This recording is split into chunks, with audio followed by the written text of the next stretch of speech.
Et nous profitons aussi de l'occasion pour nous remercier encore une fois chaque maestro, pasteur déjà fait, et membre conseil des enseignants, et chaque monde, docteur Bernard, la passion des hommes, et nous remercions pasteur Joël qui est déplacé, pasteur Corinne, et chaque officier, mes frères, mes collègues, et mon compagnon de combat, Daniel, à la tête de la IBJC. Et je vous rappelle que la semaine prochaine du Boulon, eh bien, la IBJC sera là. Et nous avons donné 2 kills à la IBJC pour la semaine prochaine, 6h et 9h. Mais nous faisons augmenter le pouvoir. Et c'est quand il y a l'annulation de ça, nous battons 3 kills pour journée. Donc, le dernier film du soir aussi, ce sera pour l'IBJC, dimanche prochain, qui est le Gachina. Donc, dégagez-nous la jeunesse va célébrer et 66e anniversaire, quand même, dans toute journée. Donc, dégagez-nous et puis, bon service de la jeunesse. Hein? Nous forts, donc, vous pouvez, force-nous. Président, je remercie. Mathieu, on a dit que moi, je ne pas abandonner qu'il ça. Et moi, constant, moi, fier de nous. L'église est comble, l'église est remplie. Donc, nous disons, Seigneur, merci. C'est un signe d'encouragement et pour nous-mêmes, pour pastorat, l'église là. Nous là depuis matin, mais nous sentons aussi que le peuple entier est ensemble avec nous. Nous disons merci à notre frère Bichara, le directeur du collège Rodemark, qui aide nous en pile dans l'activité ça. Nous remercions aussi le service chrétien d'Haïti qui fait conception, programme pour nous et pour nous être capables de faire un pamphlet dans nous, parce que ça c'est un point.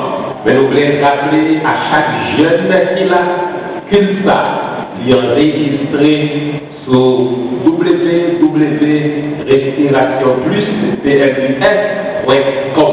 Vous êtes capable d'aller, vous cliquez sur le premier épisode bâti Port-au-Prince, vous êtes capable de download ça, mettez sur iPod pour que vous soyez capable d'étendre le message. Parce que Joël, rétendre prière, le pasteur Bernard s'est fait.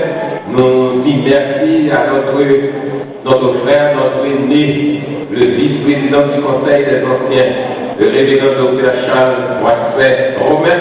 Et aussi, nous disons merci à notre bien-aimé frère, M. Blaise, avec tout l'autre membre du Conseil des anciens. Et il rappelé aussi que parmi les réunions que nous avons demain, Dieu veut. Donc, aux uns et aux autres, mes frères et mes sœurs, nous disons merci, merci, merci, et en particulier à nos jeunes. Nous voyons comment l'Église réunie pour nous faire belle bagaille. Donc, s'il vous plaît, va bien faire le vote là. Parce qu'il y a le vote là. Et jusqu'à présent, les pionniers à Québec. Ça nous dit pionniers. Devant.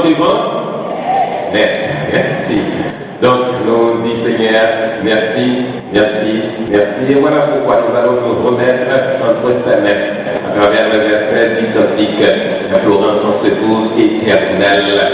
Nous remercions tout le monde, mais en particulier nous remercions aussi Frère Lucien qui fait un petit démarche pour nous dégager au programme pour l'ouvrir l'église là.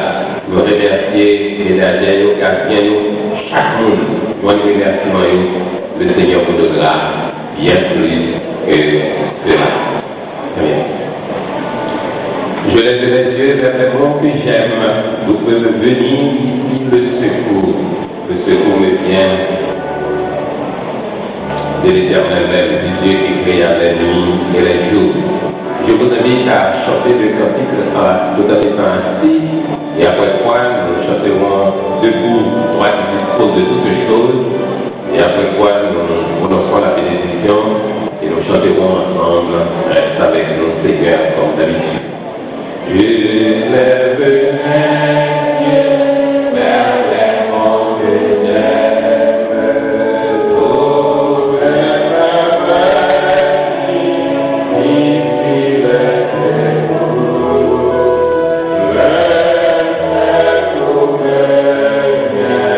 Yeah.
celui qui peut vous préserver de toute chute et vous faire paraître irrésistible devant sa face de la joie et de l'allégresse.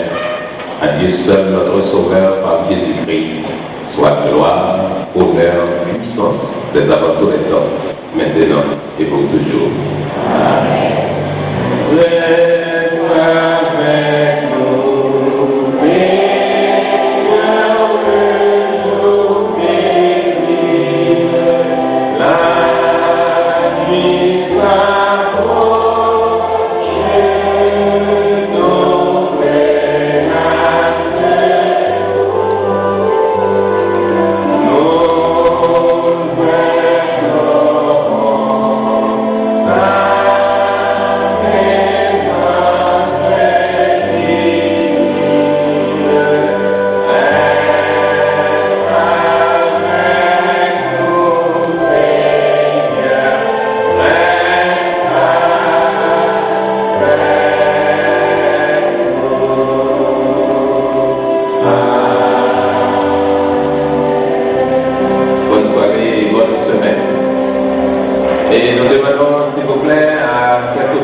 Chapitre 6. Après cela, Jésus s'en va de l'autre côté du lac de Galilée, qu'on appelle aussi lac de Tibériade. Une grande foule le suit. En effet, les gens ont vu les signes étonnants qu'il a faits en guérissant les malades. Jésus monte sur une montagne et là, il s'assoit avec ses disciples. C'est un peu avant la fête juive de la Pâque. Jésus regarde et il voit une grande foule qui vient vers lui. Il demande à Philippe: où allons-nous acheter des pains pour qu'ils mangent? Jésus dit cela pour voir ce que Philippe va répondre. Mais il sait déjà ce qu'il va faire. Philippe lui répond: même avec 200 pièces d'argent, cela ne suffit pas pour que chacun reçoive un petit morceau de pain. Un autre disciple, André, le frère de Simon-Pierre, dit à Jésus: il y a là un petit garçon qui a 5 pains d'orge et 2 petits poissons. Mais qu'est-ce que c'est pour tant de gens? Jésus dit: faites asseoir tout le monde. Il y a beaucoup d'herbes à cet endroit et les gens s'assoient. Ils sont à peu près 5000. Alors, Jésus prend les pains, il remercie Dieu et il les distribue aux gens qui sont là. Il fait la même chose avec les poissons. Il leur en donne autant qu'ils veulent. Quand ils ont assez mangé, Jésus dit à ses disciples: ramassez les morceaux qui restent. Il ne faut rien perdre. Les disciples les ramassent. Ils remplissent 12 paniers avec les morceaux des 5 pains d'orge qui restent après le repas. En voyant le signe étonnant que Jésus vient de faire, les gens disent: c'est vraiment lui le prophète, celui qui devait venir dans le monde. Mais Jésus le sait. Ils vont venir le prendre pour le faire roi. Alors, il s'éloigne de nouveau dans la montagne, tout seul. Quand le soir arrive, les disciples de Jésus descendent au bord du lac. Ils montent dans une barque et ils vont vers Capernaum de l'autre côté du lac. Il fait déjà nuit. Jésus ne les a pas encore rejoints. Le vent souffle fort et il y a beaucoup de vagues. Les disciples ont fait à peu près 5 kilomètres. À ce moment-là, ils voient Jésus marcher sur le lac et s'approcher de la barque. Alors, ils ont peur. Mais Jésus leur dit: c'est moi, n'ayez pas peur. Ils veulent le prendre dans la barque, mais aussitôt, la barque arrive à l'endroit où ils allaient. La foule est restée de l'autre côté du lac. Le jour suivant, les gens voient qu'une seule barque est partie. Ils le savent. Jésus n'est pas monté dans la barque avec ses disciples. Les disciples sont partis seuls. Mais d'autres barques viennent de Tibériade. Elles arrivent près de l'endroit où les gens ont mangé le pain après le repas de remerciement du Seigneur. La foule voit que Jésus et ses disciples ne sont pas là. Alors, ils montent dans les barques et ils vont à Capernaum pour chercher Jésus. Les gens trouvent Jésus de l'autre côté du lac et ils lui demandent: Maître, quand est-ce que tu es arrivé ici? Jésus leur répond: Oui, je vous le dis, c'est la vérité. Vous me cherchez seulement parce que vous avez mangé autant de pain que vous avez voulu. Mais vous ne me cherchez pas parce que vous avez vu des signes étonnants. Ne travaillez pas pour la nourriture qui s'abîme, mais travaillez pour la nourriture qui dure et qui donne la vie avec Dieu pour toujours. Cette nourriture, le Fils de l'homme vous la donnera. En effet, le Père, qui est Dieu lui-même, a donné son pouvoir au Fils. Les gens demandent à Jésus: